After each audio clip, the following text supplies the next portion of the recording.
Hey, what's going on, guys? Welcome back to another video for the Lord of the Rings LCG. What's going on? How are you guys going? I have been perfectly adequate lately. Perfectly adequate. If you would see me down the street and go, hey, sudsywolf, how's it going? I would say, I'm perfectly adequate, thank you. And you would go, right on, well done. You're doing a good job at being perfectly adequate.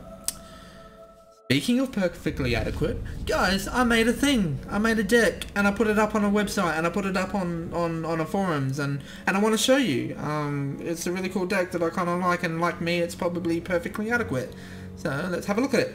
It's called Valorous Aragorn, and the reason why it's called Valorous Aragorn is because it combines Aragorn with a brand new card called Enduring Valor, which is these two cards together is pretty insane. Enduring Valor, what it does is it gives guard to a character when that character becomes exhausted. Now on Aragorn, what that means is that he can make it an action, whether that's fading up or attacking. He then goes on guard for free, and because of Aragorn's ability to pay one resource and then ready him up, he gets another action with Surge, which is pretty nice. And then once he performs that action, he goes back into guard mode. So he essentially gets 2 free guard actions in a round. The value there is incredible. We can buff this up with something like Ravenwing Helm, which gives him an extra attack when he's an extra attack value when he's attacking, or block when he is attacked, which is going to be important. I'll describe that in a minute. We've got Ravenwing Helm, and then we also have Ranger's Blade. So if we have both of these cards, he is essentially going to be attacking for 4 damage whenever he makes an attack action, and because of his ability, he gets to make an attack action, say 4, and then he goes on guard, and whatever attacks him he deals 3 reciprocal damage to, so that's 7 damage. We ready him up, he does another 4, 11 damage, and then he goes back on guard and he'll do another 3 reciprocal damage, which is quick maths, something like 14 damage in a round, which is freaking-tastic. Now, as you imagine, there is a downside to this, because Enduring Valor essentially means he's guarding twice in a round. He's going to be hit by enemies twice, so he loses health very quickly and potentially could die. Now, there are ways around this. Obviously, we have Arwen to give 1 health every upkeep, which is quite nice, but it's not quite enough. And the reason why this deck is a level 2 lore is because it gives us access to Daughter of the Nimrodel, who is an amazing fit for this deck. For 1 resource, she comes out and she's got a power ability of restoring 2 health to a hero, and this, as long as you can keep her alive, she can do this multiple times. This is so good for keeping Aragorn alive, especially when you have 2 copies of her. Because Aragorn's essentially doing all the attacking and all the blocking for everyone, everything else kind of needs to support him.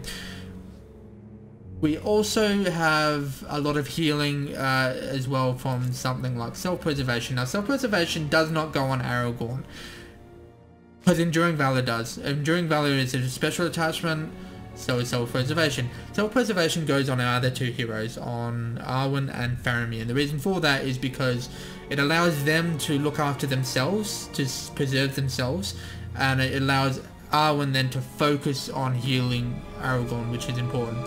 That's why that's there. We have Beorn's Hospitality, just 1 copy of, because, you know, Lembas, which is an amazing card here too, because it gives Aragorn another free action and guard action, which is so good. I shouldn't say it's a free action because it costs 2, but whatever. And we also have House of Healing. This isn't really a necessary card. I've got 2 copies of. Do not run 2 copies. I have barely seen the need of running 1. So I'm going to drop that card for something else. It'll probably be updated by the time you watch this anyway. So that's there as well, but that's probably not going to be staying there. We have some money making stuff from Digital Miner and Gaining Strength. These are kind of valuable because we really want to be able to pay for a lot of our stuff as quickly as possible, and getting Enduring Valor, because Enduring Valor and Ravenwing Helm both cost 2. If we have gaining strength or even Digital Miner, it can allow us to play both of those cards in a round, or combination of say Ravenwing Helm or Enduring Valor with Daughter of the Nimrodel and Ranger's Blade or something like that. So that's quite important. We have Northern Survivor here because he's really good for gaining us willpower. Forest Snare to sort of take down some of those really nasty enemies if they come up. Some Guard of the Citadel and Erkenbrand for gun. Now there is a very noticeable weakness to this deck, and that is that there is little to no threat reduction. We do have to really look out for our threat, especially because we do start with 31 threat already. So Gandalf is essentially just the lose 3 threat option as always. He's going to help us sort of make sure that we keep getting those good scores or whatever, and avoid some of those real nasty threat events. Anyway, that's the deck pretty much. Now, I would be remiss if I didn't give a shout out to my fellow Aussie on the Discord, Widowmaker, who came up with basically a version of this deck as well.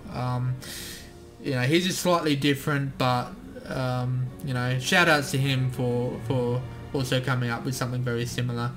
Anyway, let's get into a playthrough so I can show you what this deck is all about. So we're going to do adventure mode, we're going to do add a cop. And I hope you enjoy. Let's do this.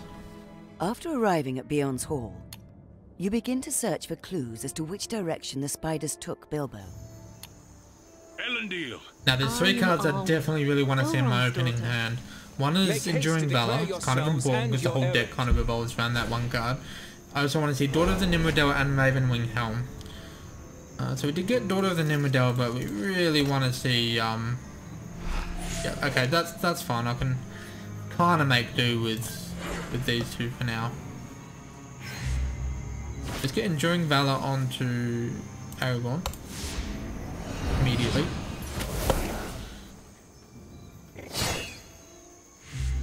Okay, so we attack into this fire spider, which puts Aragorn on guard. Interesting choice. Okay. And then okay, that guy with yay, that's good. That's the other card I wanted. Good draw.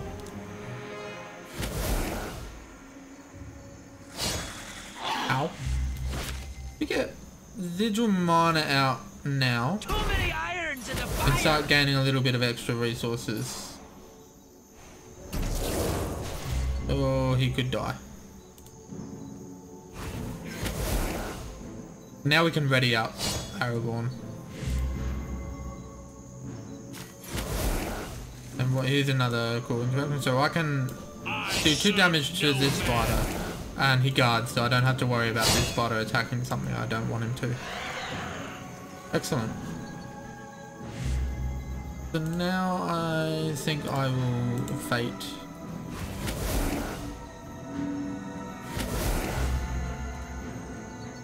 And phase.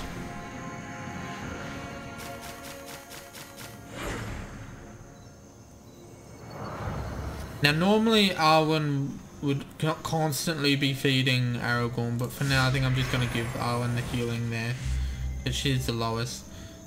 Chuck Ravenwing Helm onto Aragorn.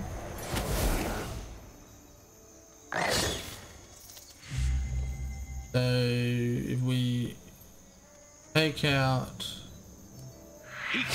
this guy, he goes on guard, so he's going to kill whoever attacks. That gives us a target for Faramir to then kill. For the extra card draw. A good one. I really need both of them, but oh my goodness, I hate that card.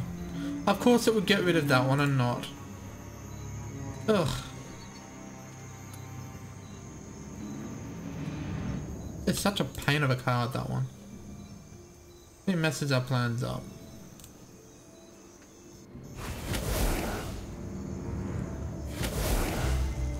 And the resource, and we'll get Northern Survivor out, and that can start Where they can get us glowing. Many days lay in the north. We do not escape the shadows of these times. Do we... It gets us Lembus as well, which is handy. He looks more like a grocer than a burglar. And we can travel... Thing... Yep. That clears that first location. Bilbo's mind must have... Now, I really hope that we draw into Enduring Valor, our second copy of Enduring Valor pretty soon.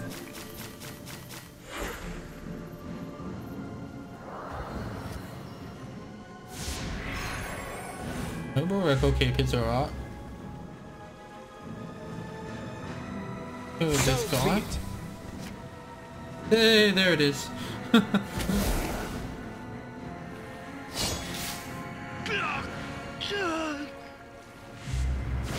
Definitely get that on there straight away.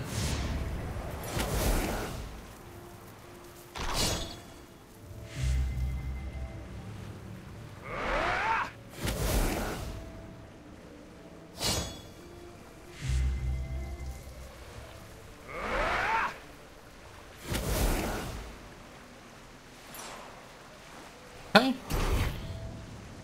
So, if we take out the Hammerhorns, he goes on guard, and then Spires of Shadow will have to attack into Aragorn and do nothing because of Ravenwing Helm's block.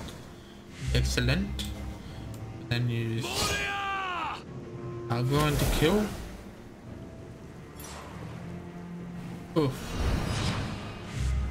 Okay, let's see.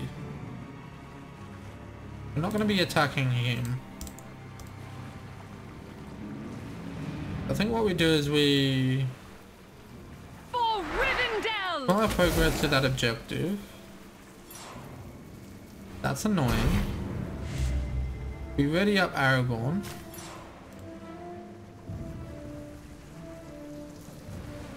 He can fade up, which will allow me to use this fade event to ready up Arwen. And then I can clear that hazard. We do have to stick around for one more round though.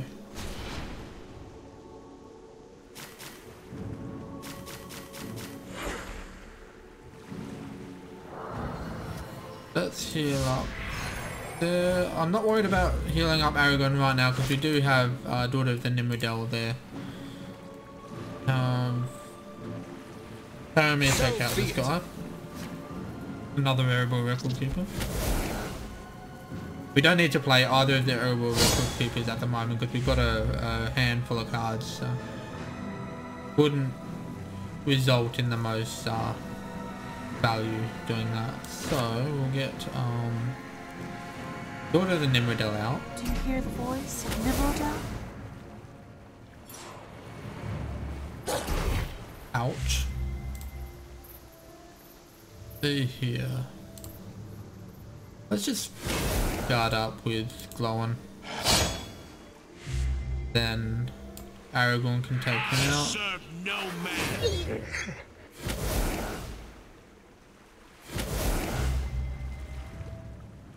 They're up there.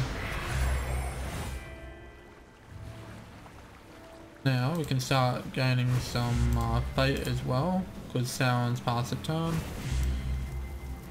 Complete that objective, and we might also, so we've got some options here. We can, I think it might be better to play Sting for now.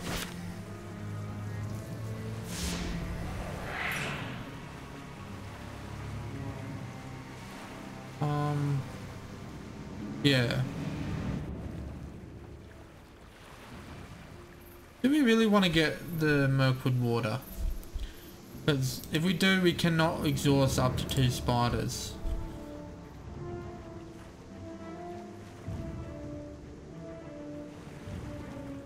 I'm gonna not get Mirkwood Water, I think. The dead tree falls across the stream with a splintery crack. Because if we were to play it anyway, we would have...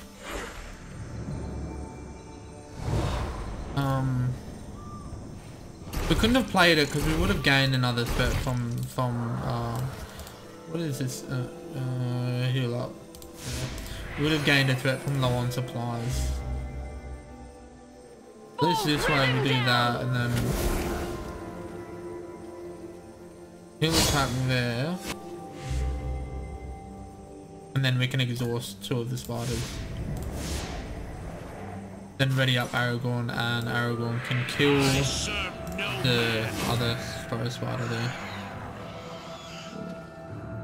Hopefully you're starting to see the value of gaining strength on Aragorn. It's quite nice. Because of that, like, Spiders of Shadow is just going to kill itself.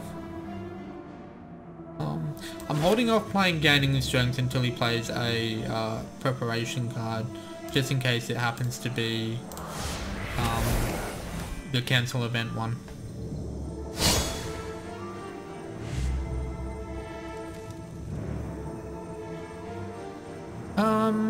Let's fade up with Northern Survivor. Hopefully we can get Grimbayorn out as quick as possible.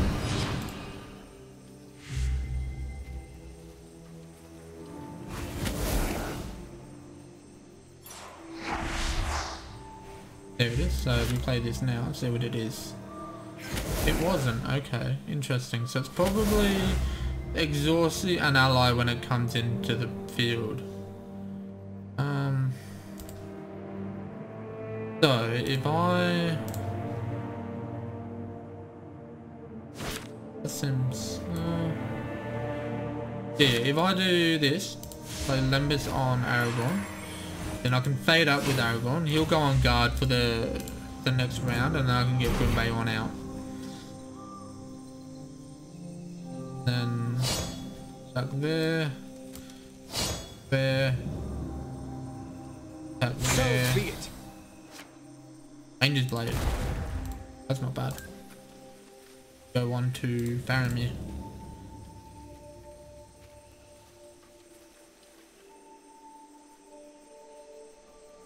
Worth holding off spending that resource for now though. I do want to be able to play Gandalf as soon as possible too. So I might hold off for now. So let's get out of here. Before the monotony of the forest claws at you again.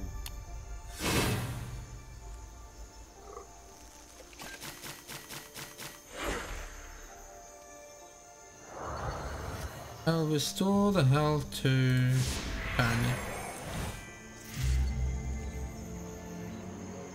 Alrighty, see here, what's the best option? I think we'll do attack there just to remove that guard. Yep, and then we kill this spider. We'll go back onto guard mode. Then we can ready him up. Kill this spider. Go back into guard mode.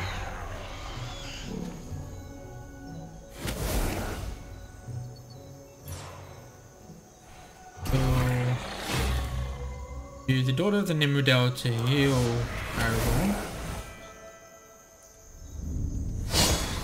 Up there. Then we can Lembas. I'm going to try and complete this location on this round. Looks like we can, so that's all. That's pretty cool. We're right as rain.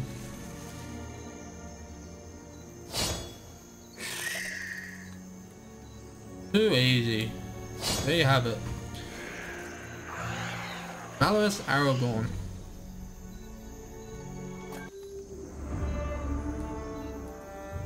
The lady and her brood are gathered at... After recovering. Well, there you have it. Hopefully you enjoyed watching this video. Hopefully you enjoyed seeing this deck in action.